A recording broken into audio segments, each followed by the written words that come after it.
This truck's blocking your path. It looks like it's connected to this winch. See if you can figure out how to activate it.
Well, I usually go in and pitch a few ideas to begin with when it comes to writing these video games, and then the various brand people and Cartoon Network people and the show people kind of have their say on, yeah, we want to do that, that's too close to something else we're doing. It's boring for most people to think about, but I sit in front of a computer and I am able to type out things that just write the commands for what the game is going to do. The code is kind of what makes the art do something in the game. Otherwise, it's just a movie or it's just a picture. So in this case, if you want it to be interactive, that's kind of how the code does it, is brings the pieces together. I'm responsible for working with all the artists and kind of supervising the overall feel of the visual elements in the game. The sound engineer is in charge of all the sounds for the video game, and I'm kind of overseeing, aside from sound design, which is creating the sound effects and placing them within the game, I also oversee the voiceover, how they're going to be placed, and the music, and overall volumes for everything within the game. I am the project manager for the video game. I oversee all departments, and I'm also the liaison between our studio and our publisher and licensor. So I'm kind of the point man to get everybody communicating, and also, of course, to make sure we're staying on schedule. In the many departments, usually art consists of level artists, not so much design, but the creation of what you see in the game. The worlds, the environments, the trees, the things that you're going to interact with in the game. Yeah, the video games are like additional alternate adventures, as are the books, as are the comic books. It's not, if it's not in the TV show, it's not really canon, but we do try to keep it as close to things that would be possible within the TV show. Bringing a 2D character to life in the 3D poses many challenges. On a 2D show, you have a lot of allowances that you can do, like show characters only on certain angles that are ideal for the character. In 3D, we don't have that luxury. We have to show the character, at all angles because the player is in control. If you think about what's in the show versus what's in the video game, there's a lot more animation in the video game than there is in the show. So we're very thankful for any references that we can get for how these characters move and how they fight, but the majority of it is stuff that we have to come up on our own. Because Ultimate Alien, the show, is new, we were kind of co-developing the game at the same time they were developing the show. So we ran into instances where some of the new alien forms, we didn't know exactly what they did. Well, there's so many new characters in this new game, and as exciting as that is, there were some issues. One issue we ran into at the beginning of development is these characters weren't fully fleshed out yet. In our example, there's Amphibian, who's in the game.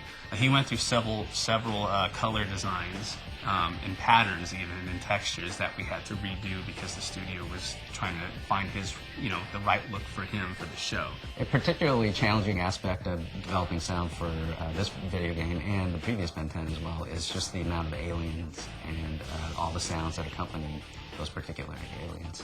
Aside from being varied and unique, just the sheer amount of them is a challenge. Environments as well in the game. We're taking the player all around the world. So they're going to be going to pretty much every continent.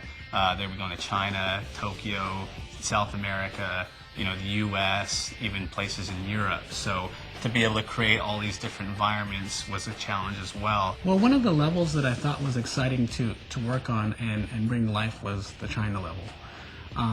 It posed a lot of challenges, but at the same time, it gave us a lot of creative freedom to be able to create a lot of mystique and secrecy and things like that. In developing the sounds for Ben 10, we're constantly playing the game through the various iterations, the various builds, to see where it's at and to see what new things have come up that we need to play soundtrack for.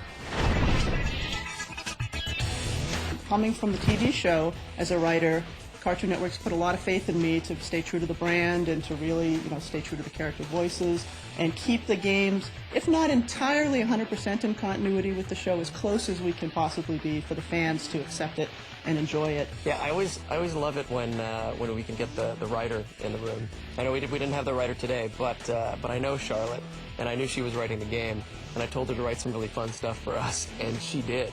And she brought in every character into this game that has almost ever existed on the show. Yeah, we just got done recording all the voices, and I barely made it, but here I am speaking to you right now. How does one describe D. Bradley Baker? He's a monster, but only on screen, only his voice. I think I do 17 super aliens in this game, which that's got to be a record for me. Well, some of the characters are certainly much easier. Those tend to be the ones they don't use as much. the ones that are more vocally punishing. All those are the ones they always love to bring back. The soar in Humongosaur is my voice. Good soar after I'm doing Humongosaur. When you look at the whole development of the game is kind of a small part of the game. Important. I'm not gonna, sell us short, but it's a small part of the game. There are a lot of people here watching today. You've got producers and people who are going to be, directing the different elements of the video game, designers, and including the voice director and engineers to make sure all the stuff gets laid down as it needs to. An important part, but when you look at the whole development of the game, a very short part actually. We have 17 characters in this game that we've been developing for, and it's a lot of animations that we have to do, a lot of different attacks. We added the specials in here, so you have 4 extra ways that are not just additional things that you can do, but they're super powerful moves that make the player realize that, hey, I'm a superhero here. Well, so what's big in this game are the ultimate forms. That's definitely a brand new feature, not only for the game, but for the show. So for fans, they want to experience what it feels like to run around as Ultimate Humongosaur or play as Ultimate Spider Monkey. This is the game they're going to want to do that with. This is the only game they can do that with. You've played the regular character in combat, you know how that feels, but now you're Ultimate. So, we give you a lot more guys that you're going to have to fight against, and your abilities are just over the top. The fighting system definitely supports with our quick alien switch feature. You can start a fight with Swamp Fire, and as I hop to another one, I can switch to Big Chill, defeat him, backflip into another one while switching into Spider Monkey, and conquering this guy, and then finishing off with Humongosaur mid jump, and to kind of polarize him into the ground. We've got better animations, we've got more characters, we've got more effects, we've got more abilities, the environments are more robust. Yeah, so many characters, brand new original story that was written. There's just a lot that went into this to put it all together.